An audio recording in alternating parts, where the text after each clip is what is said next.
Olá a todos, sejam muito bem-vindos de volta à saga Conhecimentos para Experimentos. Eu sou o monitor e apresentador Matheus, e hoje a gente vai aprender um pouquinho sobre propagação de incertezas, um assunto que vocês provavelmente têm muito medo de fazer, porque eu admito que ele inclui um assunto muito delicado a vários estudantes, a derivada. Então, essa aula vai ser dividida em dois tópicos principais. Primeiro, eu vou dar uma recapitulada em Cálculo 1. Cálculo 1 e Cálculo 2, né? A gente vai ver um pouco sobre as derivadas que a gente utiliza em FISESP 1, que não são tão complicadas assim, infelizmente, e depois a gente vai começar a ver a propagação em si. Então, se você se sente confiante em Cálculo 1 e Cálculo 2, você pode pular essa parte inicial do vídeo. Você pode ver o capítulo do YouTube que vai estar aqui embaixo, alguma parte aqui inferior do vídeo, e pular para a parte que você quer. Mas, se você não está tão confiante assim, vamos para Cálculo 1. Vamos fazer um pequeno resumo de derivadas. Primeiramente, você já viu que em Cálculo 1, né, a gente pode representar derivadas de duas formas diferentes, né? A gente pode representar assim, um d, uma função qualquer f, né? Eu vou botar aqui um fzinho bonitão, e vou dividir isso aqui por outro d, e a nossa variável, geralmente é um x, né? Então, você vai ter um df dx. E isso daqui era equivalente a você escrever f'. Isso daqui é a primeira derivada de f, em função de x, claro. Agora, em FISESP, a gente vai utilizar muito mais essa notação da esquerda.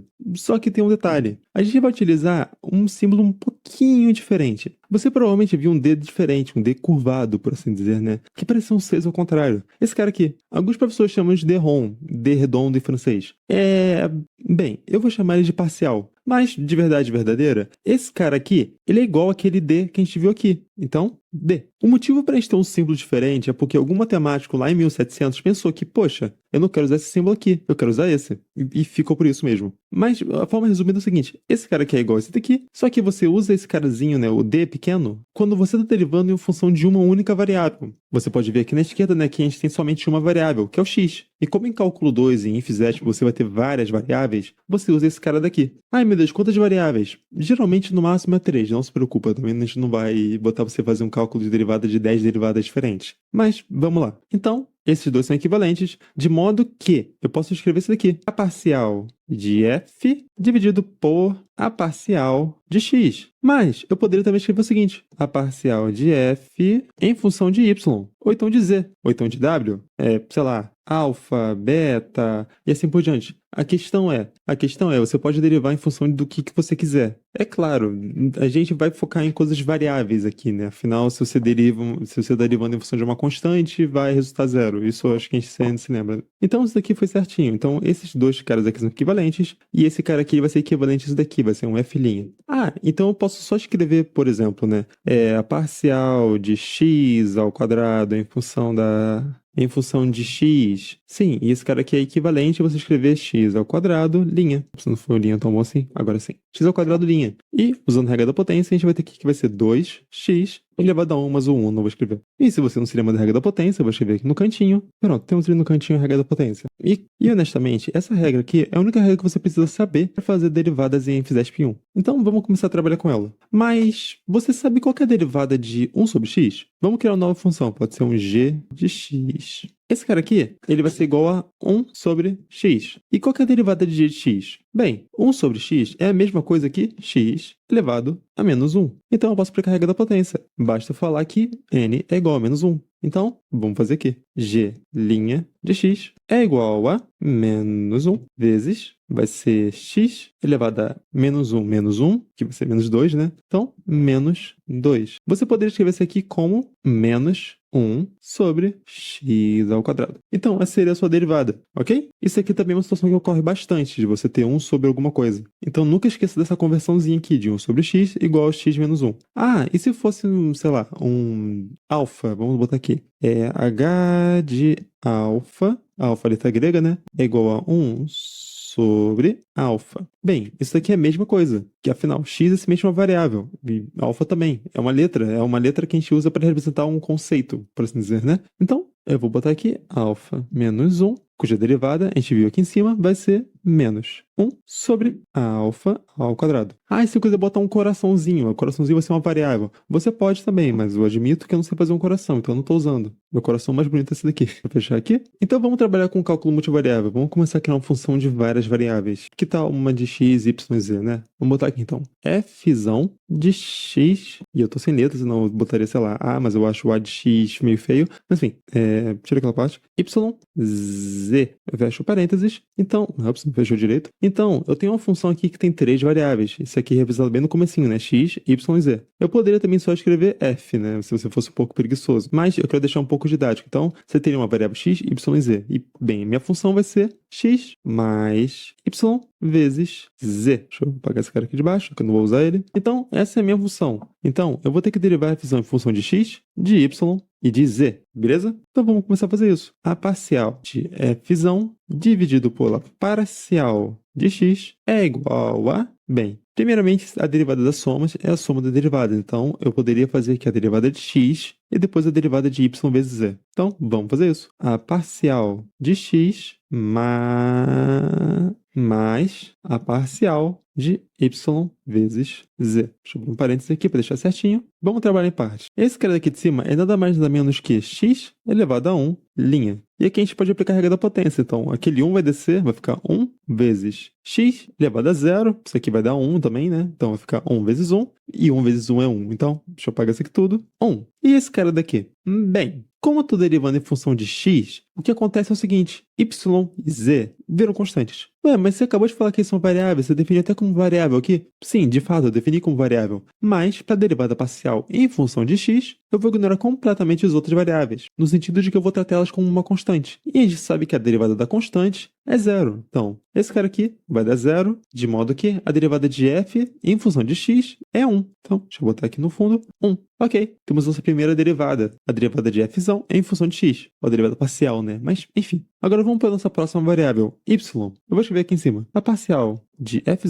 em função da parcial de y, e essa parcial ficou horrível, deixa eu apagar ela. Isso aqui vai ser igual a... Bem, a gente viu que y vai ser a nossa única variável nesse caso. Então isso aqui seria uma constante nesse caso. Eu já sei que esse cara aqui vai dar 0, então vou botar aqui 0 mais a parcial de y vezes z, deixa eu botar um parênteses para deixar mais bonito, em função de y, então deixa eu botar aqui y. Isso aqui vai ser igual a... Bem, a gente tem aqui uma variável e uma constante. Nesse caso aqui, a constante vai pular para fora, então a gente teria aqui, né, z vezes a parcial de y em função de y. E a gente viu anteriormente que, independente do símbolo usado, né, poderia ser um alfa, um beta, um coraçãozinho aqui, esse cara vai ser igual a 1. Então, ou seja, o que me sobra é z vezes 1. Então, eu tenho z. Eu vou apagar esse cara aqui. E você talvez já tenha notado que a parcial de f em função de z vai ser igual a y, né? Pois vai ser o caso inverso desse daqui. Então, eu já vou colocar aqui. A parcial de f em função de z é igual a y. Então, a derivada em função de x deu 1, a derivada em função de y deu z, e a derivada em função de z deu y. Ok, agora que a gente deu uma recapitulada em cálculo 1, uma resumida em cálculo 2, vamos para a propagação de certezas. Enfim, aqui a gente tem a fórmula da propagação. É provavelmente a cara que te assustou um pouco, né? E nesse caso aqui a gente tem uma propagação limitada. A gente tem a propagação de 3 funções, um x, um y e um z. Se a gente imaginar isso aqui como um cubo, né? Se você imaginar um cubo, a gente poderia ter assim, ó, x, y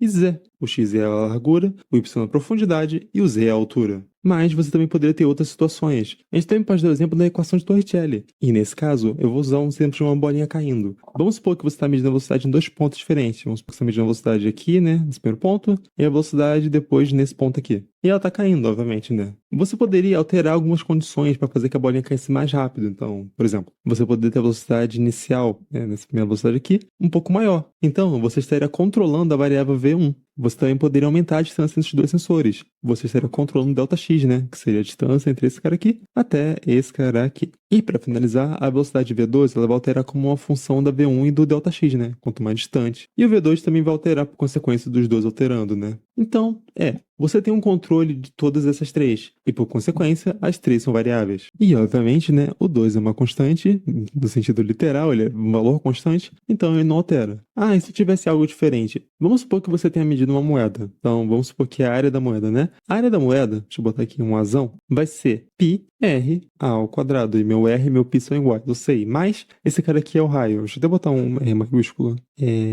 Ok. πr ao quadrado é minha área. A área da moeda. Então, agora, qual seria a propagação de certeza desse cara aqui? Bem, eu tenho π e eu tenho r. Agora, o que é o π? É um valor, é uma constante. Então, π não seria uma variável, eu posso descartar ele, e a única coisa que eu posso, por assim dizer, alterar, né? Eu poderia pegar duas moedas diferentes e comparar a sua área, seria o R, Eu estaria medindo o raio. Então seria a propagação de certeza de uma variável só. E por consequência, a gente vai mostrar isso agora, que quando você tem uma única variável, a raiz quadrada e o quadrado, né, por consequência, somem. Então eu dei uma ideia um pouco melhor do que é essas variáveis. Vamos ver algumas coisinhas dessas propriedades, né? Especialmente essa que eu falei, de quando você tem uma única variável. Deixa eu descer aqui e vamos começar a fazer. Eu disse que eram propriedades, mas, bem, não são exatamente propriedades, né? Não são coisas como a derivada das somas e a soma das derivadas. É algo um pouquinho mais diferente. A gente, na verdade, aqui eu vi alguns casos específicos, algumas coisas, bem, que talvez ajudem você a fazer alguns cálculos. Vamos lá. A primeira é uma que a gente acabou de utilizar. Quando eu tenho somente uma variável, né? Vamos supor aqui que eu tenha um f de x, né? Uma função convencional que você sempre vê em cálculo 1. Vamos supor que ela seja,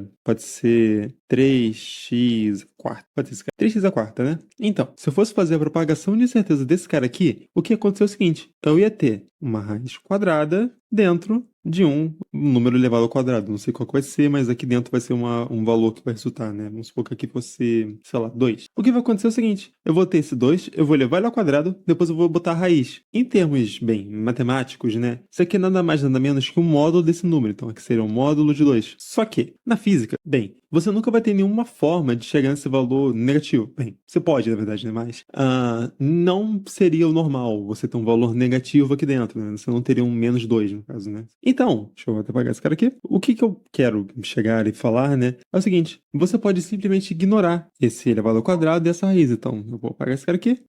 Pode apagar. Então, meu resultado seria simplesmente 2. Vamos fazer esse exemplo aqui do f de x, né? Vamos pegar aqui, deixa eu apagar esse cara aqui. Você também. Eu vou fazer a derivada de f de x em função da única variável que eu tenho, x. Então, eu vou ter aqui 3x a quarta linha é igual a... Bem, o 3 fica, né? Ele é constante. Eu vou multiplicar por 4. E eu vou agora botar x elevado ao 4 menos 1. Então, vou botar aqui 3. Isso aqui tudo vai estar multiplicado pela incerteza de x. Então, vamos botar aqui, pontinho, sigma x. Eu não sei quanto é o sigma x, você pode obter de diversas formas, inclusive, né? Ele poderia ser incerteza instrumental ou poderia ser incerteza obtida pelo desvio padrão da média, ok? Então tá, esse é um caso que eu mostrei aqui bem direto, né? Então tá, esse aqui é o caso mais direto possível. Vamos fazer agora um caso um pouco mais particular. Eu vou criar uma nova função aqui, pode ser, por exemplo, g de x, y, z. Isso aqui vai ser uma função que vai ser x mais y mais z. E o que isso aqui é? Isso aqui é a soma das variáveis. Se você olhar aqui em cima, eu vou ver que eu vou fazer a derivada dessa função em relação a x, depois a y e depois a z. Então vamos tentar fazer a derivada, por exemplo, em função a x. Eu vou derivar aqui então, por exemplo, o x, esse cara aqui vai dar 1, já viu isso anteriormente. O y,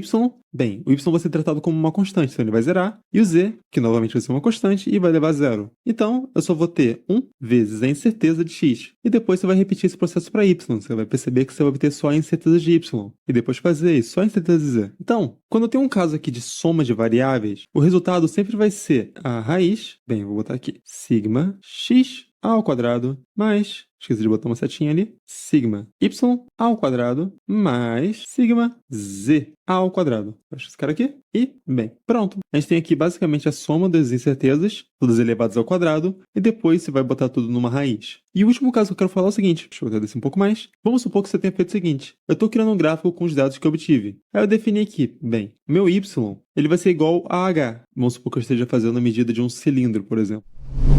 E, bem, eu estou avaliando a altura desse cara aqui até esse cara aqui. Esse seria meu H, né? Depois você também tem o diâmetro, né, desse cara aqui até esse cara aqui, mas isso não vem ao caso nesse instante. O meu Y é o H. E, obviamente, o Y vai ter uma incerteza, né? Pois, afinal, o H é uma medida física, então ele vai ter uma incerteza aqui, vai ter um mais ou menos alguma coisa. Essa alguma coisa eu vou chamar de sigma de H, obviamente. Mas qual que seria a incerteza do Y, né? Se eu botar aqui Y mais ou menos sigma Y, o que eu deveria ser o sigma Y? Bem, talvez você esteja gritando comigo da sua casa falando, é sigma H, mas como que você pode ter certeza disso? Para provar se isso realmente está certo, eu vou fazer a propagação. Então, vamos lá. Eu vou criar aqui então, sigma Y é igual a raiz quadrada d. E agora eu vou abrir o parênteses, eu vou botar aqui a parcial de y em função de h. Porque é a minha única variável, né? Pois o y é igual a h, eu vou multiplicar esse cara aqui pela incerteza do h, vou fechar o parênteses e vou levar ao quadrado. Ah, você poderia apagar a raiz. De fato, eu posso, então vou até apagar. Pega a borracha, começar a apagar esse cara aqui. E agora a gente pode fazer essa derivada. Se eu disse para você que o y é igual a h, então esse cara aqui vai ser igual a, deixa eu botar uma setinha, a parcial de y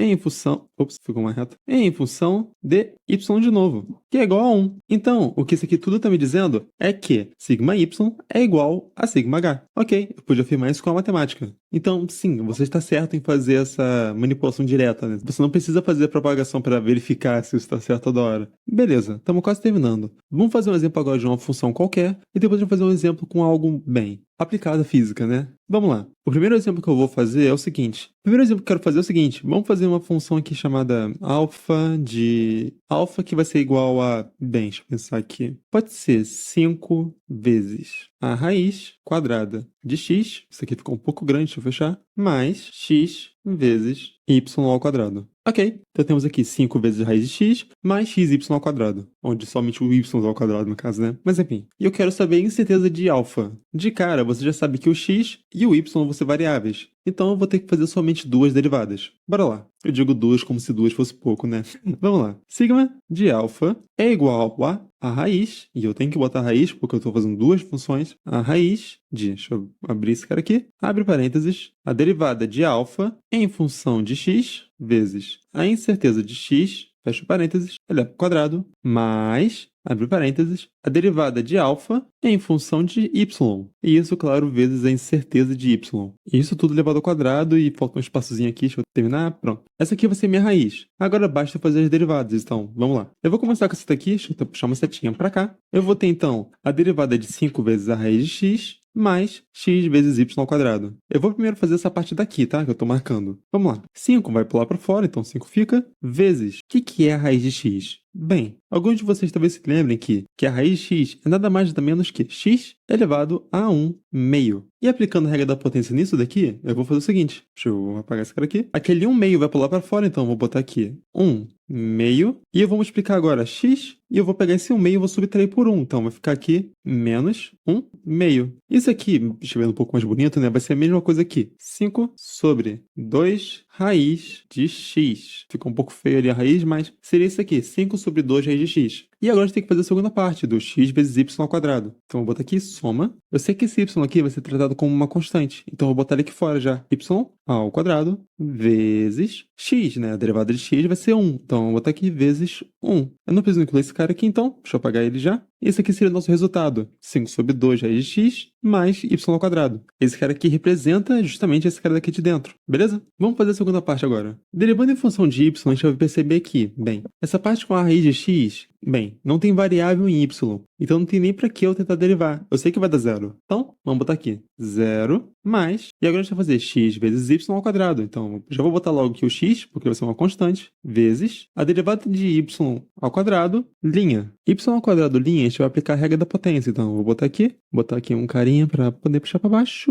Pronto. Eu vou descer esse 2, eu vou botar a variável de novo, né, o y, e eu vou fazer 2 menos 1, que vai dar 1. Então, eu posso omitir esse cara aqui, o que resulta em 2xy. E só para finalizar, vamos escrever isso aqui tudo bonitinho. Sigma alfa, não faltou um tracinho aqui de sigma, é igual a raiz de 5, e faltou um parênteses no começo, né? 5 sobre 2 raiz de x vezes sigma x, fecha parênteses, ao quadrado, mais, agora eu vou fazer, abre parênteses de novo, 2xy vezes sigma, ops, não foi? Sigma y, fecha parênteses, ao quadrado, e deixa eu terminar de fazer essa raiz aqui. Pronto, esse aqui é o nosso resultado do sigma de alfa, né? Da incerteza de alfa. Beleza. Ok, que tal parar de inventar a função e a gente fazer algo, bem, físico, né? Vamos fazer uma função da física, vamos fazer algo com a física em si. Que tal a equação de Torricelli? A gente mostrou ela anteriormente e, bem, eu não fiz nada a respeito disso. Vamos usar ela. Deixa eu criar uma página nova aqui. A equação de Torricelli, como você se lembra, é aquela equação que a gente define como v ao quadrado é igual a 0 ao quadrado, ops, o quadrado não saiu, v ao quadrado, 0, né? O primeiro v, o v inicial, mais 2A de aceleração, delta x. Beleza. Esse delta x aqui é um delta de deslocamento em relação a algum eixo, né?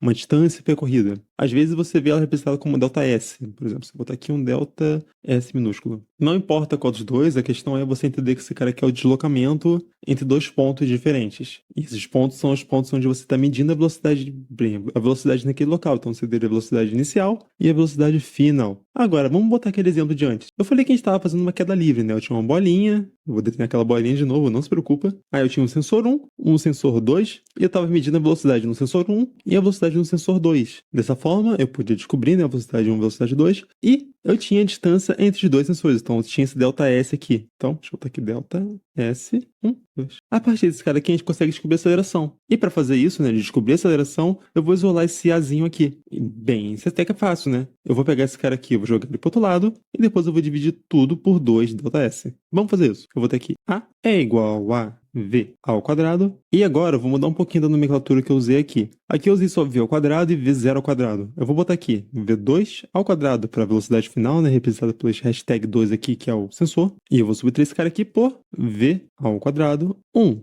E tudo isso vai estar dividido por 2 delta S. Então, se eu fizer essa medida de aceleração, qual que seria a minha incerteza da aceleração que eu obtive? E, bem, você tem nessa equação aqui 3 medidas experimentais. O V2, o V1 e o delta S. Em um cenário experimental, você não iria medir o V1 e o V2 de forma direta. V1 e V2 são velocidade, metro por segundo. Então, basta você medir o tamanho da bolinha, né, o diâmetro da bolinha, e medir seu tempo de passagem, que a partir disso você consegue pegar o tamanho da bolinha, dividir pelo tempo e obter assim a sua velocidade, ok? É claro, eu estou simplificando aqui, eu estou assumindo que você já fez isso daí, já fez essa propagação, e você está só nessa etapa aqui de agora. Então, vamos lá. A propagação desse cara aqui vai ficar um pouco grande, então vamos descer o papel. Então, qual vai ser a incerteza de A? Bem, a gente vai aplicar a fórmula, né? Abre parênteses, a parcial de A em função de V2 vezes a incerteza de V2. E isso tudo aqui é elevado ao quadrado. E eu tô vendo que não vai dar espaço. Deixa eu apagar esse cara aqui. Mas, novamente, você abre parênteses, a derivada de A em função de V1 vezes a incerteza de V1. Fecha parênteses, tudo ao quadrado. Mais uma vez, abre parênteses. Deixa eu vir para cá. A derivada de A em função de delta S, então vou botar aqui delta S, vezes a incerteza de delta S. Fecha parênteses ao quadrado. E eu deixo eu terminar aqui. Pronto. Essa aqui seria a nossa equação. Esse negócio bem pequeno aqui. Vamos agora fazer as derivadas parciais. Deixa eu pegar esse cara aqui. Pronto. Para fazer essa conta aqui, eu vou usar a seguinte propriedade. E eu vou escrever aqui em cima. Isso daqui, essa equação de Torricelli, você pode reescrever ela da seguinte forma. V ao quadrado 2 dividido por 2 delta S menos V1 ao quadrado dividido por 2 delta S. Você pode fazer isso daqui. Isso daqui vai facilitar e muito a nossa vida para fazer a derivada. Porque você vai perceber o seguinte, se eu estou derivando em função de V2 e o resto virou uma constante, fica fácil notar que esse lado aqui da equação, o lado direito, né, da subtração, bem, não tem nada do meu interesse. Isso aqui vai dar zero. Então, eu posso ignorar essa parte daqui, não preciso nem fazer ela, e eu vou fazer só essa derivada aqui, a derivada da esquerda, né? Então, vamos fazer isso. Eu vou fazer a derivada daquela função em função de V2. E aí vai ficar, então, V ao quadrado,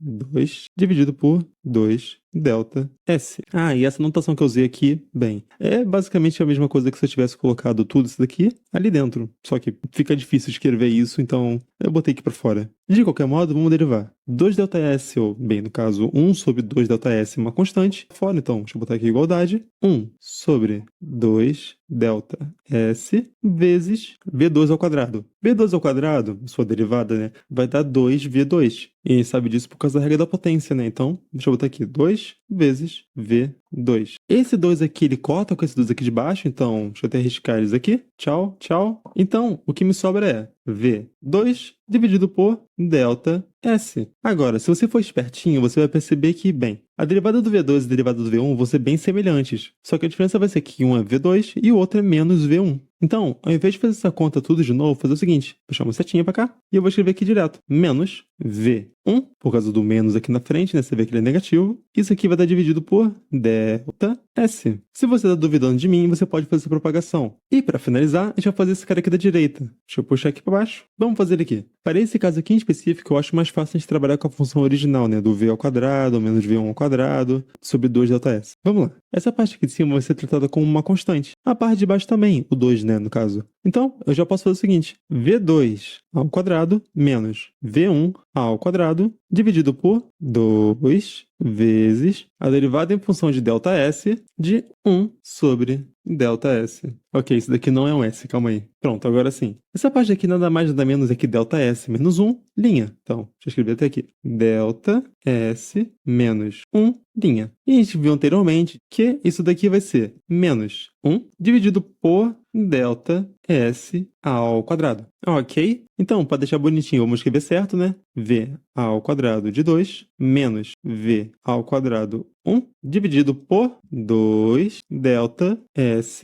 ao quadrado. E não se pode se esquecer, né? O menos aqui na frente. Ok, deixa eu apagar esse cara aqui. Tá sobrando? Temos as 3 derivadas. E agora você pode botar isso aqui tudo juntinho e fazer a conta. Bem, você poderia calcular se tivesse valores, né? Eu não tenho nenhum valor aqui pra gente dar um exemplo. Mas é isso. Eu espero que tenha dado pra entender a aula. Eu espero que tenha sido produtivo e que você se sinta menos amedrontado da propagação de incertezas. É uma técnica muito poderosa que, no futuro, você vai utilizar para fazer diversas outras coisas. E sim, ela tem aplicação fora de FISESP. Então, bons estudos e vejo vocês no próximo vídeo.